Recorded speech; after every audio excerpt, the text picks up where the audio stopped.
पूज्याय राघवेन्द्राय सत्यधर्मरताय च ಭಜತಾಂ ಕಲ್ಪವೃಕ್ಷಾಯ ನಮತಾಂ ಕಾಮಧೇನು. ಓಂ ಶ್ರೀ ಗುರು ರಾಘವೇಂದ್ರಾಯ ನಮಃ. ಎಲ್ಲರಿಗೂ ರಾಯರ ಅನುಗ್ರಹ ಯೂಟ್ಯೂಬ್ ಚಾನಲ್ಗೆ ಸ್ವಾಗತ.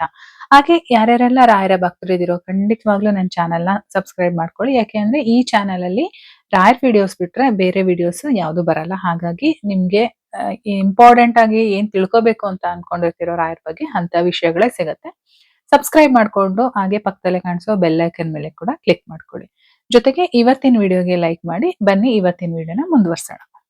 ತುಂಬಾ ದಿನದಿಂದ ನನ್ಗೆ ಕೆಲವೊಂದು ಕಮೆಂಟ್ಸ್ ಬರ್ತಾ ಇತ್ತು. ಏನು ಅಂತ ಅಂದ್ರೆ ಆರೋಗ್ಯಕ್ಕೋಸ್ಕರ ರಾಯರ್ಗೆ ನಾವು ಯಾವ ರೀತಿ ಸೇವೆ ಮಾಡ್ಬೋದು ಅಂತ. ಇವನ್ ನಿನ್ನೆ ವಿಡಿಯೋದಲ್ಲೂ ಕೂಡ ಒಬ್ರು ಕೇಳಿದ್ರೆ, ಅದಕ್ಕೋಸ್ಕರ ಇವತ್ತು ಅದೇ ವಿಡಿಯೋನ ಮಾಡೋಣ ಅಂತ ಹೇಳಿ ನಮ್ಮ ಆರೋಗ್ಯ ಸರಿ ಮಾಡ್ಕೊಳ್ಳೋದಕ್ಕೆ ಏನ್ ಮಾಡ್ಬೋದು, ರಾಯರಿಗೆ ಸೇವೆನ ಯಾವ ರೀತಿ ಮಾಡ್ಬೋದು ಅನ್ನೋದನ್ನ ಇವತ್ತಿನ ವಿಡಿಯೋದಲ್ಲಿ ನೋಡ್ಕೊಳ್ಳೋಣ. ಮೊದಲನೇದಾಗಿ ಕೆಲವೊಬ್ರು ಹಾಸ್ಪಿಟಲೈಸ್ ಅಲ್ಲಿ ಆಗಿರ್ತಾರೆ. ಇನ್ ಕೆಲವರು ಮನೇಲೇ ಇರ್ತಾರೆ. ತುಂಬಾ ಹಳೇ ಕಾಯಿಲೆಗಳಿರುತ್ತೆ, ನರಳ್ತಾ ಇರ್ತಾರೆ. ಎಲ್ಲಿ ಹಾಸ್ಪಿಟ್ಲಿಗೆ ತೋರಿಸಿದ್ರು ಹುಷಾರಾಗ್ತಾ ಇರೋದಿಲ್ಲ.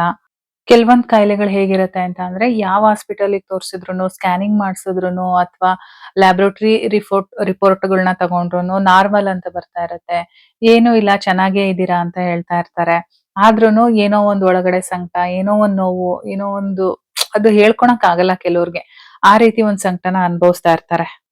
ಮತ್ತೆ ಇನ್ ಕೆಲವ್ರಿಗೆ ಎಷ್ಟು ಖರ್ಚು ಮಾಡ್ತಾ ಇರ್ತಾರೆ, ಯಾವ ಕಾಯಿಲೆ ಅಂತ ಗೊತ್ತಿರುತ್ತೆ, ತುಂಬಾ ಖರ್ಚು ಮಾಡ್ತಾ ಇರ್ತಾರೆ. ಆದ್ರೆ ಹಾಸ್ಪಿಟಲ್ ಅಲ್ಲಿ ಹುಷಾರಾಗ್ತಾನೆ ಇರಲ್ಲ. ಈ ರೀತಿ ಸಮಸ್ಯೆಯಿಂದ ತುಂಬಾ ಜನ ಬಳಲ್ತಾ ಇರ್ತಾರೆ. ಅಂತವ್ರು ನೀವು ಸಂಪೂರ್ಣ ನಂಬಿಕೆಯಿಂದ ರಾಯರ್ ಕಡೆಗ್ ಬಂತು ಅಂತ ಅಂದ್ರೆ ಖಂಡಿತವಾಗ್ಲೂ ನಿಮ್ಗೆ ಒಳ್ಳೇದ್ ಮಾಡ್ತಾರೆ ರಾಯರು. ನಿಮ್ಮ ಆರೋಗ್ಯನ ಸುಧಾರಿಸ್ತಾರೆ. ಅವ್ರನ್ನ ನಂಬಿ ನಾನ್ ಹೇಳ್ತಕ್ಕಂತ ಸೇವೆನ ಮಾಡಿ. ನಾನಿವತ್ತು ಹೇಳ್ತಾ ಇರ್ತಕ್ಕಂಥದ್ದು 21 ದಿನದ ಸೇವೆ. ಇದು ಅದೇನೋ ಗೊತ್ತಿಲ್ಲ, ನನ್ ಬಾಯಲ್ಲೇ ಬಂತು ಇವಾಗ 21 ದಿನ ಅಂತ ಹೇಳ್ಬಿಟ್ಟು. ನಾನು 21 ದಿನ ಹೇಳ್ಬೇಕು ಅಂತಾನೆ ನನ್ ಮೈಂಡ್ ಅಲ್ಲಿ ಇರ್ಲಿಲ್ಲ. ರಾಯರೇ ಹೇಳಿಸ್ತಾ ಇದ್ದಾರೆ ಅಂತ ಅನ್ಸುತ್ತೆ. ಖಂಡಿತವಾಗ್ಲೂ ಮಾಡಿ ಒಳ್ಳೇದಾಗತ್ತೆ. ಈ ರೀತಿ ನಾನು ಅನ್ಕೊಳದಲ್ಲೇ ಯಾವ ವಿಷಯಗಳು ಬರುತ್ತೆ ಅದು ರಾಯರೇ ನನ್ ಬಾಯಿಂದ ನುಡ್ಸಿರ್ತಾರೆ. ಸೊ ಖಂಡಿತವಾಗ್ಲೂ ಒಳ್ಳೇದಾಗೇ ಆಗುತ್ತೆ. ಮಾಡಿ 21 ದಿನದ ಸೇವೆ. 21 ದಿನನೂ ನೀವು ಸ್ವಲ್ಪ ಕಟ್ಟುನಿಟ್ಟಾಗಿ ಇರ್ಬೇಕಾಗತ್ತೆ. ಯಾವ ರೀತಿ ಅಂತ ಅಂದ್ರೆ ಈ ಮಾಂಸ ಮಡ್ಡಿ ಎಲ್ಲ ತಿನ್ನಂಗಿಲ್ಲ. ಹುಡುಗರಾದ್ರೆ ಏನಾದ್ರು ಸ್ಮೋಕ್ ಮಾಡ್ತಾ ಇದ್ರೆ, ಡ್ರಿಂಕ್ಸ್ ಮಾಡ್ತಾ ಇದ್ರೆ ಆ ತರದ್ ಯಾವ್ದು ಮುಟ್ಟೋಂಗಿಲ್ಲ. ಮತ್ತೆ ನಾನ್ ವೆಜ್ ಏನು ತಿನ್ನಂಗಿಲ್ಲ. ಹಾಗೆ ಲೇಡೀಸು ಮನೆಯಲ್ಲಿ ನಾನ್ ವೆಜ್ ಮಾಡಂಗಿಲ್ಲ. ಸಂಪೂರ್ಣವಾಗಿ ಭಕ್ತಿಯಿಂದ ಮನೇನ ಪ್ರತಿದಿನ ಸ್ವಚ್ಛ ಮಾಡ್ಕೊಂಡು ಬ್ರಾಹ್ಮಿ ಮುಹೂರ್ತದಲ್ಲಿ ಎದ್ದು ರಾಯರ ಫೋಟೋನ ಸ್ವಚ್ಛ ಮಾಡ್ಕೊಂಡು ಸಪರೇಟ್ ಆಗಿ ಒಂದ್ ಪ್ಲೇಸ್ ಅಲ್ಲಿ ಇಟ್ಬಿಡಿ. ದೇವ್ರ ಮನೇಲೇ ಇಡ್ಬೇಕು ಅಂತ ಏನಿಲ್ಲ. ಸಪರೇಟ್ ಆಗಿ ಬೇಕಾದ್ರೆ ನೀವೆಲ್ಲಾದ್ರೂ ಒಂದ್ ಕಡೆ ಇಟ್ಕೊಂಡು ರಾಯರ್ ಫೋಟೋ ಸ್ವಚ್ಛ ಮಾಡ್ಕೊಂಡು ಒಂದು ತುಳಸಿ ಮಾಲೆ ಹಾಕ್ಬಿಟ್ಟು ತುಪ್ಪದ ದೀಪ ಹಚ್ಬಿಟ್ಟು ಪ್ರತಿದಿನ ಏನಾದ್ರೂ ಒಂದು ನೈವೇದ್ಯನ ಮಾಡಿ, ನನ್ಗೆ ಇಂಥ ಒಂದು ಸಮಸ್ಯೆ ಇದೆ, ದಯವಿಟ್ಟು ನನ್ನ ಕಾಪಾಡಿ ಅಂತ ಹೇಳಿ ಪ್ರತಿದಿನ ತುಪ್ಪದ ದೀಪದಲ್ಲಿ ಆರತಿನ ಮಾಡಿ. ಹಾಗೆ ಸಾಧ್ಯ ಆಯ್ತು ಅಂತ ಅಂದ್ರೆ ನಿಮ್ ಪೂಜೆ ಒಂದು 5:30, 6 ಗಂಟೆ ಒಳಗಡೆ ಮುಗ್ದೋಗಿರ್ಬೇಕು. ಮುಗ್ದ್ಮೇಲೆ ನಿಮ್ಗೆ ಏನಾದ್ರೂ ರಾಘವೇಂದ್ರ ಸ್ವಾಮಿ ಮಠ ನಿಮ್ಮ ಹತ್ರದಲ್ಲೇ ಇದೆ, ಮನೆ ಹತ್ರ ಇದೆ ಅಂತ ಅಂದ್ರೆ, ನಿಮಗ್ ಸಾಧ್ಯ ಆಗ್ತಾ ಇದೆ ಮಠಕ್ಕೆ ಹೋಗಕ್ಕೆ ಅಂತ ಅಂದ್ರೆ ಮಠಕ್ಕೆ ಹೋಗ್ಬಿಟ್ಟು ಒಂದು 3 ಸುತ್ತು ಪ್ರದಕ್ಷಿಣೆ, ಜಾಸ್ತಿ ಬೇಡ. ನಿಮ್ಗೆ ಆಲ್ರೆಡಿ ಹುಷಾರಿಲ್ಲ ಅಂತಾನೆ ಇದು ವ್ರತ ಮಾಡ್ತಾ ಇರೋದ್ರಿಂದ ತುಂಬಾ ಸುತ್ತು ಬೇಡ. ಆಗ ಅಂತವ್ರಾದ್ರೆ ಜಾಸ್ತಿ ಮಾಡ್ಬೋದು. ಯಾರಿಗಾಗಲ್ಲ ಅವರು 3 ಸುತ್ತು ಪ್ರದಕ್ಷಿಣೆ ಹಾಕಿ. ಅದು ಆಗಲ್ಲ ಅಂತ ಅಂದ್ರೆ ಅಟ್ಲೀಸ್ಟ್ ರಾಯರ ದರ್ಶನ ಮಾಡ್ಬಿಟ್ಟು ಅಲ್ಲಿ ಏನು ತೀರ್ಥ ಮಂತ್ರಾಕ್ಷತೆ ಎಲ್ಲ ಕೊಡ್ತಾರಲ್ವಾ, ಅದನ್ನಾದ್ರೂ ತಗೊಂಡು ಸ್ವಲ್ಪ ಹೊತ್ತು ಅಲ್ಲಿ ಕೂತಿದ್ದು ರಾಯರ ಧ್ಯಾನ ಮಾಡ್ಬಿಟ್ಟು ಬನ್ನಿ. 21 ದಿನನೂ ಕೂಡ ಅದೇ ರೀತಿ ಮಾಡಿ. ಇಲ್ಲ ನಮಗೆ ಮಠ ಹತ್ರ ಎಲ್ಲೂ ಇಲ್ಲ ಅಂತ ಅಂದ್ರೆ ಅಂತವ್ರು ಏನ್ ಮಾಡಿ ಅಂತ ಅಂದ್ರೆ ಈ ನಿಮ್ದು ಪೂಜೆ ಎಲ್ಲ ಆದ್ಮೇಲೆ ಪ್ರತಿದಿನ ನೀವು ರಾಯರ ಮುಂದೆ ಕುತ್ಕೊಂಡು 108 ಬಾರಿ ಓಂ ಶ್ರೀ ಗುರು ರಾಘವೇಂದ್ರಾಯ ನಮಃ ಅನ್ನೋ ನಾಮ ಜಪ ಏನಿದೆ ಆ ನಾಮ ಜಪನ ಮಾಡಿ. ಖಂಡಿತವಾಗ್ಲೂ ಒಳ್ಳೇದಾಗತ್ತೆ.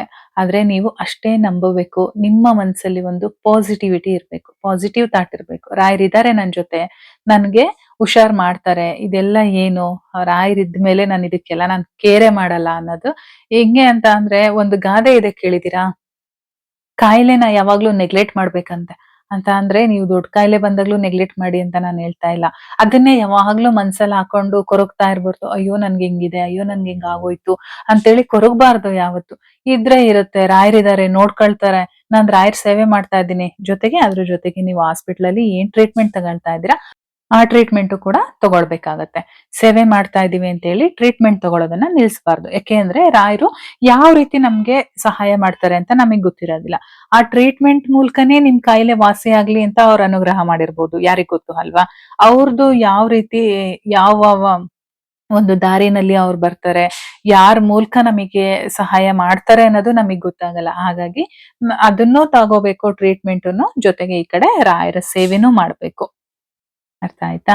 ಇನ್ನ ಮನೇಲಿರೋರ್ಗೆ ಇದಾಯ್ತು. ಇನ್ನ ಕೆಲವೊಬ್ರು ಹಾಸ್ಪಿಟಲೈಸ್ ಆಗಿರ್ತಾರೆ. ಅಂತವ್ರು ಏನ್ ಮಾಡೋದು ಅಂತ ಅಂದ್ರೆ, ನೀವ್ ಏನ್ ಮಾಡಿ ಗೊತ್ತಾ? ನಿಮ್ ಕೈಲಿ ಎಷ್ಟು ಸಾಧ್ಯ ಆಗುತ್ತೋ ಅಷ್ಟು ಸರಿ. 1000 ಸರಿ ಆಗತ್ತಾ? ಅಥವಾ 1,00,000 ಸರಿ ಆಗತ್ತಾ? ಎಷ್ಟು ಸರಿ ಆಗತ್ತೆ ಅಷ್ಟು ಸರಿ ಓಂ ಶ್ರೀ ಗುರು ರಾಘವೇಂದ್ರಾಯ ನಮಃ ಅನ್ನೋದನ್ನ ನಾಮ ಜಪನ ನಿಮ್ ಕೈಲಿ ಸಾಧ್ಯವಾದಷ್ಟು ಹೇಳ್ಕೊಂತಾನೆ ಇರ್ಬೇಕು. ಯಾವಾಗ್ಲೂ ಕೂಡ ನೀವು ಬೆಡ್ ಮೇಲೆ ಮಲಗಿದ್ದೀರಾ ಅಂತ ಅಂದ್ರೆ ಧ್ಯಾನ, ಏನು ಧ್ಯಾನಾವಸ್ಥೆಲಿ ಇರ್ತೀವಿ ಅಂತ ಹೇಳ್ತೀವಲ್ಲ, ಆ ಅವಸ್ಥೆಲಿ ನೀವು ರಾಯರ ಜಪ ಮಾಡ್ತಾನೆ ಇರಿ. ಖಂಡಿತವಾಗ್ಲೂ ಒಳ್ಳೇದಾಗತ್ತೆ. ರಾಯರು ನಿಮ್ಗೆ ಅನುಗ್ರಹ ಮಾಡೇ ಮಾಡ್ತಾರೆ. ಇನ್ನ ಕೆಲವ್ರು ಇರ್ತಾರೆ, ನಮ್ಗೆ ಮನೆಯಲ್ಲಿ ಏನು ವ್ರತಗಳು ಮಾಡಕ್ ಆಗಲ್ಲ, ನಾವು ಹೊರಗಡೆ ಇದೀವಿ ಅಂತ ಅನ್ನೋರು, ನೀವು ಪ್ರತಿದಿನ ಮಠ ಹತ್ರ ಇದೆ ಅಂತ ಅಂದ್ರೆ ಪ್ರತಿದಿನ ಮಠಕ್ಕೆ ಹೋಗಿ ಪ್ರತಿದಿನ 13 ಸುತ್ತು ಪ್ರದಕ್ಷಿಣೆ ಹಾಕಿ. ಆಯ್ತಾ? 13 ಸುತ್ತು ರಾಯರ ಒಂದು ಬೃಂದಾವನ ಏನಿದೆ 13 ಸುತ್ತು ಪ್ರದಕ್ಷಿಣೆ ಹಾಕಿ. ನಮ್ಗೆ ಅಷ್ಟೊಂದು ಚೈತನ್ಯ ಇಲ್ಲ, 13 ಸುತ್ತು ಹಾಕುವಷ್ಟು ಚೈತನ್ಯ ಇಲ್ಲ ಅಂತ ಅಂದ್ರೆ ಅಟ್ಲೀಸ್ಟ್ 3 ಸುತ್ತಾದ್ರೂ ಪ್ರದಕ್ಷಿಣೆ ಮಾಡಿ. ಯಾಕೆಂದ್ರೆ ನೀವು ಮನೆಯಲ್ಲಿ ಏನು ವ್ರತ ಮಾಡಿರಲ್ಲ ಅಲ್ವಾ? ಹಾಗಾಗಿ ನೀವೊಂದು 3 ಸುತ್ತಾದ್ರೂ ನೀವು ರಾಯರಿಗೆ ಪ್ರದಕ್ಷಿಣೆ ಹಾಕಿ ನಮಸ್ಕಾರ ಮಾಡಿ ಸ್ವಲ್ಪ ಹೊತ್ತು ಕೂತಿದ್ದು ಧ್ಯಾನ ಮಾಡಿ 108 ಬಾರಿ ರಾಯರ ನಾಮಜಪನ ಮಾಡಿ ಬರ್ಬೇಕಾಗತ್ತೆ. ಖಂಡಿತವಾಗ್ಲೂ ರಾಯರನ್ನ ನಂಬಿ ಯಾರು ಯಾವ್ದೇ ಕೆಲ್ಸಕ್ಕೆ ಕೈ ಹಾಕಿದ್ರು ಅವರು ಕೈ ಹಿಡಿತಾರೆ. ಅದು ಎಷ್ಟು ನನ್ಗಂತೂ ಅನುಭವಕ್ಕಾಗಿದೆ ಅಂತ ಅಂದ್ರೆ, ಅದು ಒಂದೊಂದು ವಿಷಯನೂ ಹೇಳ್ತಾ ಕೂತ್ಕೊಂಡ್ರೆ ನನ್ಗೆ ಇಡೀ ದಿನ ಸಾಕಾಗಲ್ಲ. ಏನೇ ಇದ್ರೂನು ರಾಯರ ಪಾದಕ್ಕೆ ನೀವು ಹೋಗಿ ಶರಣಾಗ್ಬಿಡಿ. ಏನೇ ತಪ್ಪು ಮಾಡಿರ್ಲಿ, ಏನೇ ಆಗಿರ್ಲಿ ಇದುವರೆಗೂನು ಎಂಥದ್ದೇ ನೀವೆಲ್ಲೇ ಹೋಗಿರ್ಲಿ, ಇನ್ಮೇಲೆ ನಾನೆಲ್ಲೂ ಹೋಗಲ್ಲಪ್ಪ, ನಾನಿನ್ನೆಲ್ಲೂ ಹೋಗಲ್ಲಪ್ಪ, ನಾನ್ ನಿಮ್ ಪಾದಕ್ ಬಂದ್ ಬಿದ್ಬಿಟ್ಟಿದೀನಿ. ನನ್ನನ್ನ ಉಳಿಸೋದು ಬಿಡೋದು ನಿಮಿಗೆ ಬಿಟ್ಟಿದ್ದು. ನೀವೇನ್ ಮಾಡ್ತೀರೋ ಅದಕ್ಕೆ ನಾನು ಒಪ್ಕೊಳ್ತೀನಿ. ನನಗ್ ಗೊತ್ತಿರೋದೊಂದೇ ನಿಮ್ ಸೇವೆ ಮಾಡೋದು, ನಿಮ್ ನಾಮ ಜಪ ಮಾಡೋದು ಅಷ್ಟೇ. ನೀವು ನನ್ನನ್ನ ಕಾಪಾಡ್ಬೇಕು ಅಂತ ಹೇಳಿ ಅವ್ರು ಹೋಗಿ ಅವ್ರ ಪಾದ ಹಿಡ್ಕೊಂಡು ಅವ್ರ ಪಾದಕ್ ಬಿದ್ಬಿಡಿ ಅಷ್ಟೇ. ಇನ್ನ ಮಿಕ್ಕಿದ್ದೆಲ್ಲನೂ ಕೂಡ ರಾಯರೇ ನೋಡ್ಕೊಳ್ತಾರೆ. ಸೊ ಅವರೇ ನಿಮ್ಗೆ ಏನು ನಡಿಬೇಕೋ ಅದನ್ನ ಮುನ್ನಡೆಸ್ಕೊಂಡು ಹೋಗ್ತಾರೆ. ಸೊ ಇಷ್ಟ್ ಹೇಳ್ತಾ ಇವತ್ತಿನ ವಿಡಿಯೋನ ಮುಗಿಸ್ತಾ ಇದ್ದೀನಿ. ಖಂಡಿತವಾಗ್ಲೂ ಈ ವಿಡಿಯೋಕ್ಕೋಸ್ಕರ ಯಾರ್ಯಾರೆಲ್ಲ ಕಾಯ್ತಾ ಇದ್ರೋ ಎಲ್ಲರಿಗೂ ಕೂಡ ಒಂದು ಅನುಕೂಲ ಆಗಿದೆ ಅಂತ ತಿಳ್ಕೊಳ್ತೀನಿ. ಆ ರೀತಿ ನಿಮ್ಗೆ ಅನುಕೂಲ ಆಗಿದೆ ಅನ್ನೋದಾದ್ರೆ ದಯವಿಟ್ಟು ವಿಡಿಯೋ ನೋಡಿದವರೆಲ್ಲ ಇನ್ನು ಯಾರೆಲ್ಲ ಸಬ್ಸ್ಕ್ರೈಬ್ ಮಾಡ್ಕೊಂಡಿಲ್ಲ ಚಾನೆಲ್ನ ಸಬ್ಸ್ಕ್ರೈಬ್ ಮಾಡ್ಕೊಳ್ಳಿ. ಹಾಗೆ ನನ್ನ ಹೊಸ ಚಾನಲ್ ಲಾಸ್ಟ್ ಅಲ್ಲಿ ಚಾನಲ್ ನೇಮ್ ಶೋ ಆಗುತ್ತೆ, ತ್ರಿವೇಣಿ ತನು ಅಂತ. ಅದ್ರ ಮೇಲೆ ಕ್ಲಿಕ್ ಮಾಡಿ ಅದಕ್ಕೂ ಕೂಡ ಸಬ್ಸ್ಕ್ರೈಬ್ ಆಗಿ ಅದರಲ್ಲೂ ಕೂಡ ನನಗೆ ಸಪೋರ್ಟ್ ಮಾಡ್ತೀರಾ ಅಂತ ಅನ್ಕೊಂಡಿದೀನಿ. ಮತ್ತೆ ಯಾರ್ಯಾರೆಲ್ಲ ಕಾಯಿಲೆಯಿಂದ ಬಳಲ್ತಾ ಇದ್ದಾರೋ ಅವ್ರಿಗೆಲ್ಲ ದಯವಿಟ್ಟು ಈ ವಿಡಿಯೋನ ಶೇರ್ ಮಾಡಿ. ನಿಮ್ಗೂ ಕೂಡ ಒಂದಷ್ಟು ಕರ್ಮಗಳು ಕಳೆದು ಪುಣ್ಯ ಪ್ರಾಪ್ತಿ ಆಗುತ್ತೆ. ಹಾಗೆ ವಿಡಿಯೋನ ಲೈಕ್ ಮಾಡಿ ಓಂ ಶ್ರೀ ಗುರು ರಾಘವೇಂದ್ರಾಯ ನಮಃ ಅಂತ ಕಮೆಂಟ್ ಸೆಕ್ಷನ್ ಅಲ್ಲಿ ಬರೀರಿ. ನಾನು ಮತ್ತೆ ಮುಂದಿನ ವಿಡಿಯೋದಲ್ಲಿ ಸಿಗ್ತೀನಿ. ಅಲ್ಲಿವರೆಗೂ ಧನ್ಯವಾದಗಳು.